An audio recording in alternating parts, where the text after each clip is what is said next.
I'm Ariane König, a senior researcher at the University of Luxembourg. The project is about anticipating challenges at the water-soil energy nexus. Mm-hmm. And so we use a combination of systems approaches and scenario analysis with stakeholders. We all contribute to deteriorating water quality and over-extraction of water, especially in periods of drought. This summer was really precarious for Luxembourg. Okay. So 4 summers like that in a row, real trouble. And each time the groundwater is low, of course the forests get another hit. A second area of action that emerged very clearly was in agriculture, the big disjoint between the consumer and the farmer.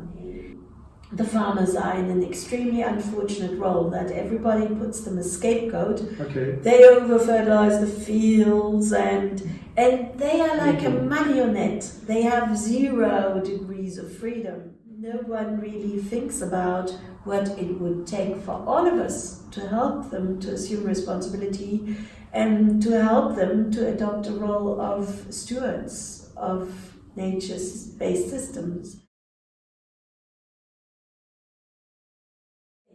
The transformative sustainability scientists develop methods, and we create spaces for dialogue across differences on controversial issues. In creating spaces, of course, we do facilitate, and of course, sometimes that happens that we inject our own filters as well, but we try to at least reflect it.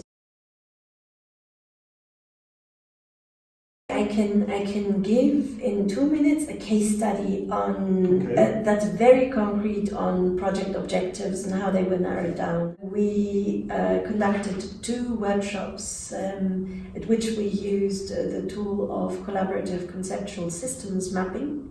Which is a very difficult word. It's a very difficult word. So it's basically a method where we get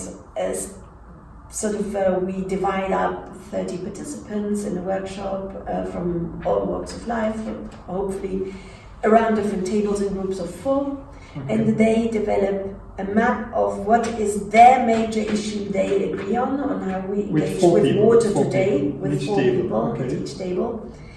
And then they negotiate a central variable that they all agree is a major problem. And then we look at what are drivers that impact this variable. Let's say water quality is a simple one. Yes. But also if water quality changes, what are the impacts?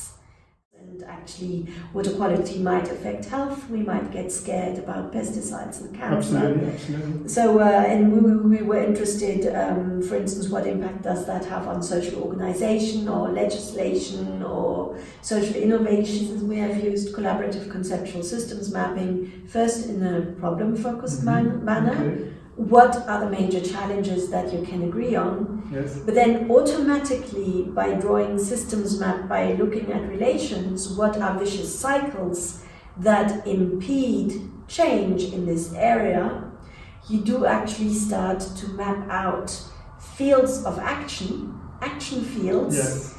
And some groups spontaneously then said, well, but if we had this and that element there as well, we could break up that vicious loop by introducing new elements to change undesirable dynamics. Okay. So I do think we contribute to improving relations across scales of governance and multi-level governance systems.